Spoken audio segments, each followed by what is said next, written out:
অদ্য 2রা অক্টোবর 2024 বুধবার লক্ষ্মীপুর জালালিয়া মাদ্রাসা মসজিদ উপজেলা পরিষদে আয়োজিত অধ্যকার মাহফিলে উপস্থিত মাজলুমদের অভিভাবক বিশিষ্ট আলেমদ্বীন, আমার অত্যন্ত মহব্বতের একজন দায়ী মুফতি হারুন ইজহার হাফিজাহুল্লাহ তাআলা, মঞ্চে উপস্থিত কারা নির্যাতিত মুবাল্লিগ ইসলাম মুফতি মাহমুদুল হাসান নবী, মঞ্চে উপস্থিত বাংলাদেশ হেফাজতে ইসলামের কেন্দ্রীয় নেতা বিশিষ্ট আলেমদ্বীন, আমি অত্যন্ত যাকে ভালোবাসি মহব্বত করি, হযরত মাওলানা মীর ইদ্রিস হাফিজাহুল্লাহ তাআলা ওয়া রাআহুম। এছাড়া স্থানীয় মাওলানা হারুন রশিদ সাহেব, মাওলানা বাহাউদ্দিন সাহেব সহ আমার সামনে উপস্থিত বর্তমান প্রজন্মের তাওহীদের সৈনিক, বাংলার জমিনে দ্বীন কায়েমের জন্য সোচ্চার তাওহীদি জনতা, সারা দুনিয়ায় ছড়ানো ছিলেন আশিকে রাসূল বিন্দু, কারাগারে বন্দী রাসূল প্রেমের সঠিক প্রমাণ দানকারী ভাইয়েরা, আমরা এই সমাবেশ করছি এমন একটি মুহূর্তে যখন সারা বিশ্বের কাফের শক্তিগুলো ঐক্যবদ্ধভাবে মাঠে নেমেছে কিভাবে মুসলিমদের নাম নিশানা পৃথিবীর মানচিত্র থেকে মিটিয়ে দেওয়া যায়। तौहीद की अमानत सीनों में है हमारे, तौहीद की अमानत सीनों में है हमारे, आसान ही मिटाना नाम निशान। আমরা লক্ষ্য করছি ফিলিস্তিনি মুসলমানদেরকে যুগ যুগ ধরে হত্যা করা হয়েছে এবং বর্তমানে হচ্ছে, তাদের বাড়ি ঘর গুলোকে বুলডোজার দিয়ে গুঁড়িয়ে দেওয়া হচ্ছে, আকাশ থেকে হামলা করে তাদের শিশু পর্যন্ত নারীদেরকে পর্যন্ত ধ্বংস করা হচ্ছে। মধ্যপ্রাচ্যে এখন এক যুদ্ধের দাবানল জ্বলছে। কাশ্মীর মুসলমানদেরকে যুগ যুগ ধরে হত্যা করা হয়েছে। ভারতের হিন্দুরা মুসলিমদেরকে চ্যালেঞ্জ করে কবিতা পড়ে স্লোগান দেয়, হিন্দু হিন্দি হিন্দুস্তান জবন ভেজো पाकिस्तान, जो हमारी माता है तुम उसको खाता है, तुमको चाहिए कब्रिस्तान या भेजेंगे पाकिस्तान।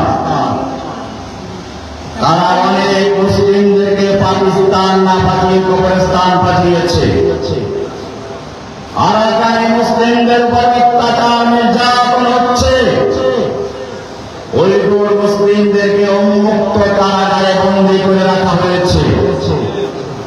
বাংলাদেশের মুসলিমদের অন্তর থেকে ঈমানের নাম নিশানা মুছে দেওয়ার জন্য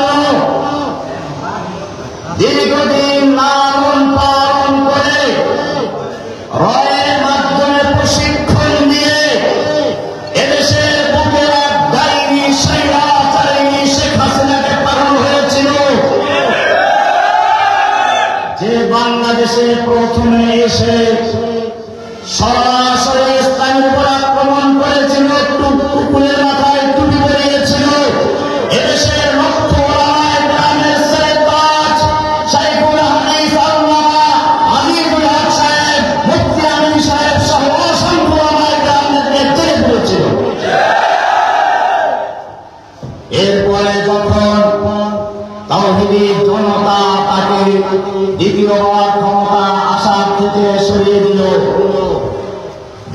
কৌশলে মাঠে নামলো।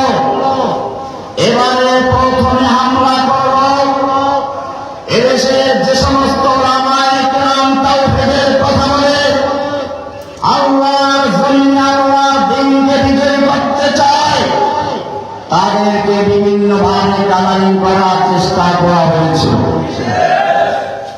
আমাকে প্রথমে চেষ্টা করা হলো আহলে হাদিস বানাবার জন্য।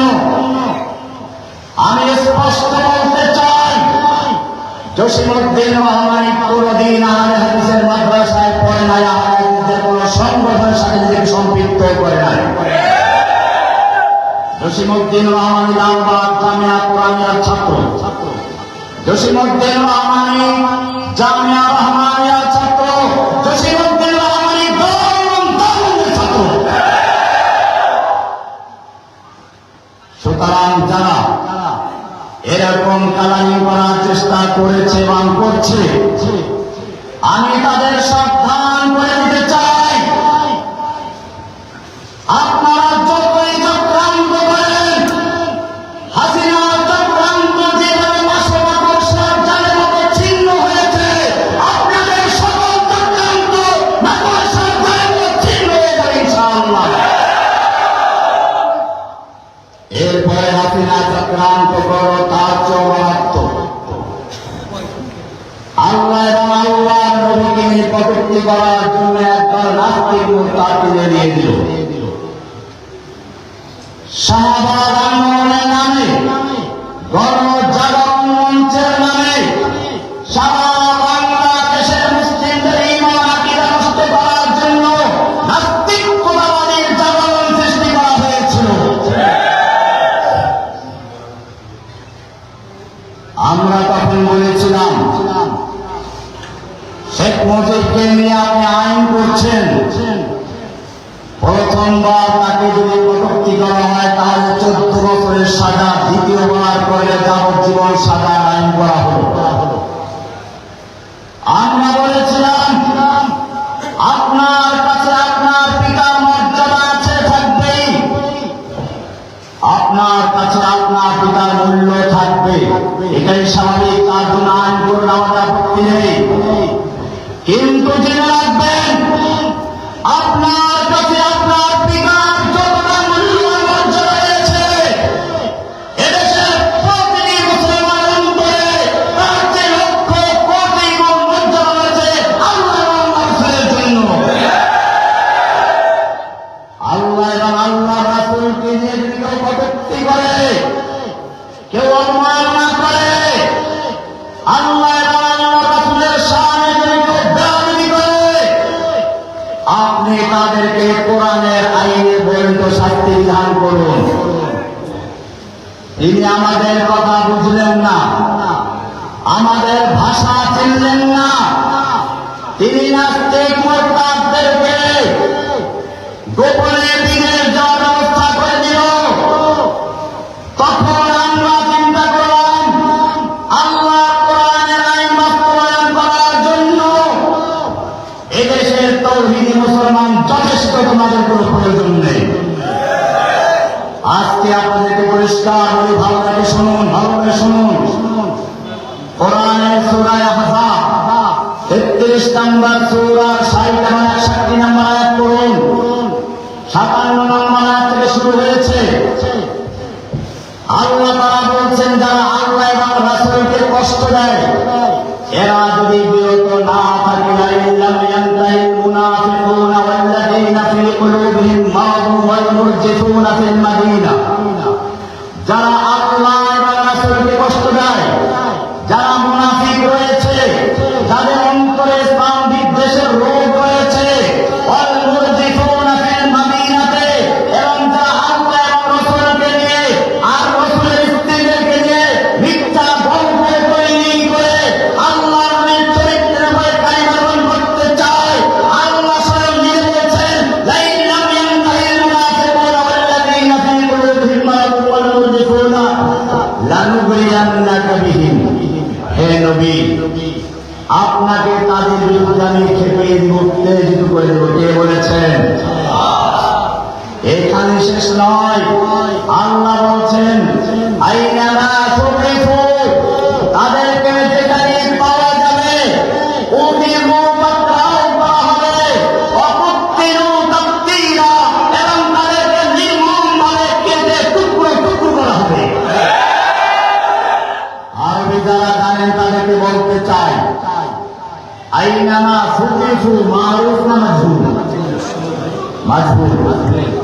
উখিলু মারুফ না মাজহুল, অকুত্তিলু মারুফ না মাজহুল।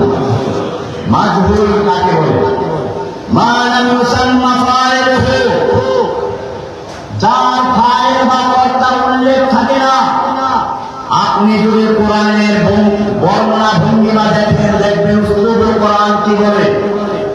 চোরের হাত কাটার বিধান সম্পর্কে বলা হয়েছে আস-সারিকু ওয়াস-সারিকাতু ফাক্তাহু আইদিয়াহুমা, ফাক্তাহু মারুফের সিগা, তোমরা কাটো। তার মানে হচ্ছে চোরের হাত কাটার বিধান কোন ব্যক্তি পর্যায়ে কার্যকর করা যাবে না। ইসলামী খেলাফত কায়েমের রাষ্ট্রিক বাস্তবায়ন করবে। এমনি ভাবে আয-যানিয়াতু ওয়াজ-যানি ফাজলিদু কুল্লা ওয়াহিদিন মিনহুমা মিয়াতা জালদা, জিনাকারী নিয়া জিনাকারী বেচারি 40, পুরুষ হোক নারী হোক 100 দররা মারো। ফাজলিদু মারুফ না মাজহুল, তার মানে জিনা বেচারের আইন কোনো ব্যক্তি পর্যায়ে করা যাবে না। এটা ইসলামী রাষ্ট্র গঠন হওয়ার পরে রাষ্ট্রীয়ভাবে কাজের মাধ্যমে কার্যকর করা হয়। এই বর্ণনা ধাঁচে হওয়া উচিত ছিল। এখানে মারুফের সিগা তা না হয়ে আল্লাহ বলেছেন আইনামা সুকিফু, যেখানে পাওয়া যাবে উখিলু পাকড়াও করা হবে, অকুত্তিলু তাকতিলা, তাদেরকে কেটে টুকরো টুকরো করে দেবে। কে বলেছে? এখানে উসলুব পরিবর্তন হয়ে গেছে, ধারা পরিবর্তন হয়ে গেছে। কারণ আল্লাহ রাসূলের শানে যদি কোনো একটি গুস্তাখি করে, বেয়াদবি করে, আল্লাহর জমিনে তার থাকার কোনো অধিকার থাকে না। তাকে জেলে দেওয়া হবে।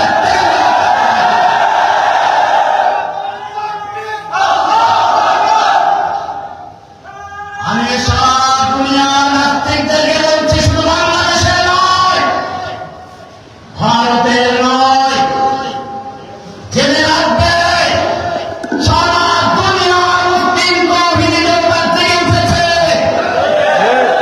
हर संत मजलती के लोने अफसोने नवे शबेदम तोड़ दिया, अब जाग उठे हैं देवाने, दुनिया को जगाकर दम लेंगे। সুতরাং ভারতে যারা আল্লাহর নবীকে কটূক্তি করছো, দুনিয়ার যে কোনো প্রান্তে কটূক্তি করো, জেনে রাখবে তোমরা যেখানে থাকবে সেখানে তোমাদেরকে তোমাদের পাওনা চুকিয়ে দেওয়া হবে ইনশাআল্লাহ। ভাইয়েরা আমার, অনেক গুরুত্বপূর্ণ কথা ছিল, আমাদের সময় হয়ে গেছে। আমরা আমাদের যুবক ভাইদেরকে বলবো, আজকে সিরাতুন নবীর ব্যাপারে গুরুত্বপূর্ণ আলোচনা হওয়ার ইচ্ছা ছিল। আমি একটা আয়াত পড়েছিলাম, সেটার মধ্যে বলা আছে, আল্লাহ তাআলা একটা আয়াতে বলেছে, আল্লাহ রাব্বুল আলামিন সমস্ত নবী এবং রাসূলদেরকে একাত্র করে একটা অঙ্গীকার নিয়েছেন, সমাবেশ করেছেন। কিসের সমাবেশ? আল্লাহ তাআলা সমস্ত নবী রাসূলদেরকে উদ্দেশ্য করে বলছেন, লামা আতাইতুকুম মিন কিতাবিন ওয়া হিকমা, আমি তোমাদেরকে কিতাব দেব, হিকমা দেব। সুম্মা জাআকুম রাসূলুন মুসাদ্দিকুন লিমা মাআকুম, অতঃপর তোমাদের কাছে সর্বশেষ নবী আসবেন, একজন রাসূল আসবেন। তিনি যখন আসবেন তোমাদের কাজ হচ্ছে তার প্রতি ঈমান আনতে সাহায্য করা। আল্লাহ বলছেন লা তুমিনুন্না বিহি ওয়া লা তানসুরুন্নাহু, তোমরা তার উপর ঈমান আনতে তাকে সাহায্য করবে। এবার প্রশ্ন করেছেন আ'আকরারতুম, ক্বালু আকরারনা, সব নবী রাসূলের বর্ণনা আমরা মেনে নিচ্ছি। এবার আল্লাহ বললেন ক্বালা ফাশহাদু ওয়া আনা মাআকুম মিনাশ শাহিদিন, তোমরা সাক্ষী থাকো, আমরাও সাক্ষী রইলাম। ভাইয়েরা আমার, মাহফিলে যখন প্রস্তাব করা হয়, প্রধান বক্তার নাম থাকে সর্ব উপরে, আসে কোথায়? শেষে। প্রধান বক্তার পরে আর কোন বক্তৃতা চলে?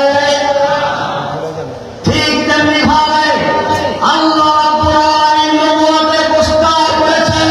নবুয়তের সারওয়ারকে, নবুয়তের প্রস্তাবের প্রথম যে নামটি বড় লেখা, সেটা হচ্ছে আপনার নবী সারওয়ারে কায়নাত মুহাম্মদুর রাসূলুল্লাহ সাল্লাল্লাহু আলাইহি ওয়াসাল্লাম।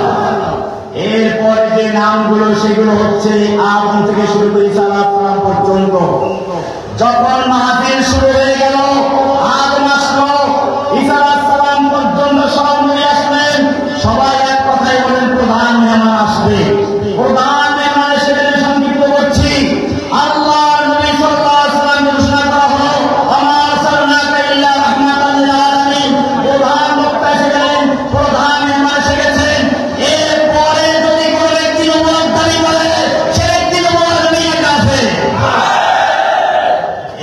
কাঁদিয়ে দিলে মুসলমান না কাফের? কাদিয়ানীদের কাছে দলিল জবাব নাই হবে। আপনারা জানেন আল্লাহর নবীর জীবদ্দশাতেই গোলাম মুসাইলামাতুল কাজ্জাব আল্লাহর নবীকে উদ্দেশ্য করে চিঠি লিখেছিল। কি লিখেছিল শুনুন। সে লিখেছিল মিন মুসাইলামাতা রাসূলিল্লাহ ইলা মুহাম্মাদির রাসূলিল্লাহ। আল্লাহর রাসূল মুসাইলামার পক্ষ থেকে আল্লাহর রাসূল মুহাম্মাদের প্রতি ফাইন্নী উশরিকতু ফিল আমর, আমাকে আপনার সঙ্গে নবুয়তের ব্যাপারে শরীক করা হয়েছে। ফানিসফুল আরদি লি ওয়া নিসফুল লাকা, অর্ধ পৃথিবীর নবী আমি, অর্ধ পৃথিবীর নবী আপনি। আল্লাহ নবী তার কাছে কোনো দলিল চেয়েছিলেন? স্পষ্ট হয়ে যান। আল্লাহ নবী কি উত্তর দিলেন? তিনি পরিষ্কার লিখে দিলেন মিন মুহাম্মাদিন রাসূলিল্লাহ ইলা মুসাইলামাতুল কাজ্জাব ইন্নাল আমরা লিল্লাহি জামিআ আসলিম তাসলিম। আল্লাহ নবী স্পষ্ট রাখলেন আল্লাহর রাসূল মুহাম্মাদের পক্ষ থেকে মিথ্যাবাদী মুসাইলামার প্রতি ইসলাম কবুল করো, চলে আসো, নতুবা তোমার মৃত্যু সামনে আসতেছে। কোন দলিল চেয়েছিলেন? বোঝা গেল আল্লাহর নবীর পরে যদি কোন ব্যক্তি নবুয়তের দাবি করে বিনা প্রমাণে বিনা দলিলে সে কাফের। তার কাছে গিয়ে দলিল চাইলে মুসলিম ইমানের দুর্বলতা হয়েছে। ভাইরা আমার, বর্তমানে আরেকটা গুরুত্ব রয়েছে, আল্লাহর নবীকে তারা বলে পিয়ন। কথা না বললে হচ্ছে না। যেখানে আমি পেয়েছি এরা দাবি করে আহলুল কোরআন, কোরআন মানে তাদের বক্তব্য হচ্ছে পিয়ন তো চিঠি দিয়ে চলে যায়, তার তো কোনো কাজ নেই, চিঠিতে কি আছে ওইটা পাঠক দেবে। ঠিক আল্লাহর নবী নাউযুবিল্লাহ ওদের ভাষা বলছি, আল্লাহর নবীর কাজ হলো চিঠি অর্থাৎ কোরআন পৌঁছে দেওয়া, এরপর নবীর কোনো কাজ নেই। আল্লাহর নবীকে যারা পিয়ন বানিয়েছে, আমি তাদের স্পষ্ট বলতে চাই, সামনে রাসূলের যেই শাস্তি ইনশাআল্লাহ বাংলা জমিনে আর কোরআন নাম ধরি বেরোতে সেই শাস্তি ইনশাআল্লাহ। তোমরা জেনে রাখো আহলুল কোরআন কি বলছি, কোরআন পরিষ্কার বলছে রাসূল পিয়ন নন। কোরআন পরিষ্কার বলছে মান ইউতির রাসূল ফাকাদ আতা আল্লাহ, যে ব্যক্তি রাসূলের ইতাআত করে আনুগত্য করে সে আল্লাহর আনুগত্য করে। কার আনুগত্য করে? পিয়নের আনুগত্য করা হয়। শুধু তাই না, আল্লাহ কাছে বলেছেন কুল ইন কুনতুম তুহিব্বুনাল্লাহ ফাত্তাবিউনি, হে নবী আপনি বিশ্ব মুসলিমদের জানিয়ে দিন তোমরা যদি আল্লাহকে ভালোবাসতে চাও তাহলে আমার আনুগত্য করো। ইহবিবুকুল্লাহ, আল্লাহ তোমাদের ভালোবাসবেন, আল্লাহ ক্ষমাও করে দিবেন। আমি জিজ্ঞেস করতে চাই, কোন পিয়নের কি অনুসরণ করা হয়? রাসূলের অনুসরণ করতে বলেছেন কে? কোথায় আছে? তাহলে তারা কোরআন মানা দাবি করে, তারা যদি রাসূলকে না মানে, কোরআনের আয়াত অস্বীকার করে, তাহলে তারা কাফির। আমি বলতে চাই আল্লাহর নবীর আজকে সিরাত নিয়ে আলোচনা হচ্ছে, সময় নেই। সর্বোপরি আমি আমার ভাইদেরকে বলবো আল্লাহর নবীর সিরাত নিয়ে ইনশাআল্লাহ দীর্ঘ আলোচনা হবে। সিরাতের একটা বড় দিক হচ্ছে আল্লাহর নবীর মানুষদেরকে ঐক্যবদ্ধ করা। আপনারা জানেন আলী এবং মুআবিয়া রাদিয়াল্লাহু তাআলা আনহুমার মধ্যে যুদ্ধ হয়েছিল, ভুল বোঝাবুঝি হয়েছিল। এই সময় রোমের শাসকী রোম সম্রাট আলী মুআবিয়াকে পত্র লিখেছিল, আমরা শুনেছি আপনার ইমাম আপনার আমির আপনার উপরে ক্ষুব্ধ হয়েছে, আপনাকে অপছন্দ করে, আপনার যোগ্যতাকে অবমূল্যায়ন করে। আপনি যদি আমাদের সাহায্য চান আমরা সাহায্য এগিয়ে আসবো। আলীকে নির্মূল করে আলী মুআবিয়া রাদিয়াল্লাহু তাআলা উত্তর দিলেন, ইয়া কাওমার রোম, ও রোমের কুকুর, আমার সঙ্গে আমার খলিফা বিরোধ চলছে, এই সুযোগ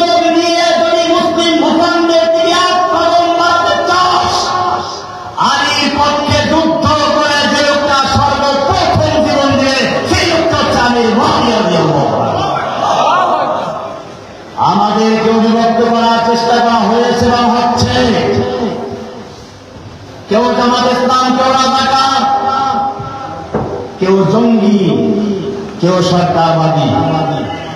সাইদি সাহেবকে রাজাকার বানানো হলো। আমি জেলখানায় দীর্ঘদিনের স্থায়ী বাসিন্দা হওয়ার কারণে নেজামী সাহেবকে পেয়েছি, এক বিল্ডিং এ ছিলাম। মুজাহিদকে পেয়েছি, এক গাড়িতে গিয়েছি, এক বড়কে ছিলাম। কামরুজ্জামানকে পেয়েছি। এরকম ভাবে বর্তমানে জীবিত আছেন এটিএম আজহারউদ্দিন জামাতের সাবেক সেক্রেটারি, আমাকে অত্যন্ত ভালোবাসতেন। প্রতি সোমবার তিনি খিচুড়ি পাঠান, সবজি খিচুড়ি, আমার জন্য একটা ডিমুট পাঠাতেন। শুধু তাই নয়, জামাতের বর্তমান সেক্রেটারি গোলাম পরওয়ার সাহেবকে আমি জেলখানায় পেয়েছি। আমাদের মধ্যে মধুর সম্পর্ক ছিল। আমি জেলখানায় তাদেরকে পেয়েছি। মাওলানা মামুনুল সাহেবকে প্রথমে না জেনে আমার বলকে দিয়ে দিয়েছিল। কিন্তু যখন ওরা বুঝলো যে দুজনকে এক খাতায় রাখা যাবে না, দেশ উঠে যেতে পারে, কয়েকদিন পর তাকে সরিয়ে অন্য বিল্ডিংয়ে দিয়ে দিল। আমি পেয়েছি মুস্তাকুল নবী সাহেবকে পেয়েছি, মনিরউদ্দিন মনির হোসেন কাসিমি সাহেবকে পেয়েছি, জুনায়েদ হাবিবকে পেয়েছি, সাকাওয়াত হোসেন রানীকে পেয়েছি, মাওলানা মাহমুদ গুলমিকে পেয়েছি, হারুন ভাইকে। আর যত লোক আছে আমি দেখি না যাদেরকে জেলখানায় মীর ইদ্রিস সাহেব আছেন, নিজামুদ্দিন সাহেব এসে গেছেন, আমার অত্যন্ত মহব্বতের মুরব্বী। আমি যার অন্তর থেকে ভালোবাসি এই মাত্র এসে পৌঁছেছেন। আমি এখন দেখলাম আল্লাহু আকবার। আমি আল্লাহর কাছে দোয়া করেছিলাম আমি হয়তো জেলখানা থেকে বের হয়ে যাব। আল্লাহুম্মা জাআলনি বিতাআতান সালিহা। আল্লাহ তুমি আমার চলার পথকে সুগম করার জন্য, দ্বীনের দাওয়াতকে সম্প্রসারিত করার জন্য আমার জন্য এমন কিছু বন্ধু দিয়ে দাও যারা শুধু তোমাকে ভয় করবে না, তারা আমাকে সব পথের পরামর্শ দিবে। আমি মনে করি গ্রামকে আল্লাহ তাআলা কবুল করেছেন। মনে রাখবেন, জেলখানায় যাওয়ার জন্য কবুলিয়াতের প্রয়োজন আছে। আপনারা পাখি পালেন, খাতায় পাখি পালে, ময়ূর পালে, তোতা পাখি পালে। ময়ূর পালে দেখতে সুন্দর সে কারণে, তোতা পাখি পালে তার আওয়াজ সুন্দর সেজন্য। কেমন পাখি কেউ পালে? বোঝা গেল আল্লাহর কাছে গ্রহণযোগ্য হওয়ার জন্য যাদের আওয়াজ আছে, যাদের কোরআনের কণ্ঠে আওয়াজ, কোরআনের আওয়াজ করে, আল্লাহ রাব্বুল আলামিন তাদেরকে জেলখানায় নিয়ে যায়। দুশমনরা তাদেরকে গ্রেফতার করে। সুতরাং বুঝতে হবে, জেলখানায় গেলে পরে মানুষের ইজ্জত সম্মান করে না। তার বাস্তব প্রমাণ হচ্ছে এ পর্যন্ত যারা জেল থেকে বেরিয়ে এসেছেন, আগে তাদের যে অবস্থান ছিল, জেল থেকে বেরোনোর পরে তাদের অবস্থান কমেছে না বেড়েছে? আমাদের রফিকুল ইসলাম মাদানী, আলী হাসান ওসামা, মাহমুদ গুলবি সহ, হারুন জাহার সাহেব সহ আরো যত ওলামায়ে কেরাম বের হয়েছেন, তাদের সম্মান আল্লাহ বৃদ্ধি করে, কে বৃদ্ধি করে দিয়েছেন? সুতরাং মনে রাখতে হবে, আমাদের সামনে গিয়ে যেতে বাধা আসবে। আমি আমার যুবক ভাইদেরকে বলছি, ওলামায়ে কেরামদের নেতৃত্বে ওলামায়ে কেরামদের কেয়ামত ঐক্যবদ্ধ হব। খবরদার, আল্লাহ তাআলা কোরআনে বলেছেন, ইন্নামা ইয়াখশাল্লাহ মিন ইবাদিল উলামা। আলেমরাই আল্লাহকে ভয় করে। আর আয়াতে বলেছেন, কুল হাল ইয়াস্তামিল্লাযীনা ইয়ালামুনা ওয়াল্লাযীনা লা ইয়ালামুন। যারা জানে আর যারা জানে না তারা কি সমান? আল্লাহ রাসূল সাল্লাল্লাহু আলাইহি ওয়াসাল্লাম বলেছেন, আল উলামা ওয়ারাসাতুল আমবিয়া। নবীগণ হচ্ছে আলেম হচ্ছে নবীর ওয়ারিস। আমি যুবক ভাইদেরকে বলবো, সারা বাংলাদেশের যুবক ভাইদেরকে বলবো, খবরদার স্থানীয় ওলামায়ে কেরামদের সঙ্গে পরামর্শ করে কাজ করবেন। আমাদের সেমিনার গুলো তাদের নেতৃত্বে আপনারা করবেন।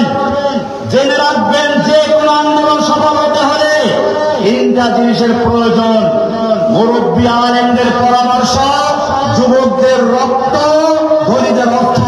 আল্লাহ তাআলা আমাদের সকলকে তৌফিক দান করুন। আমিন। আসসালামু আলাইকুম ওয়া রাহমাতুল্লাহ।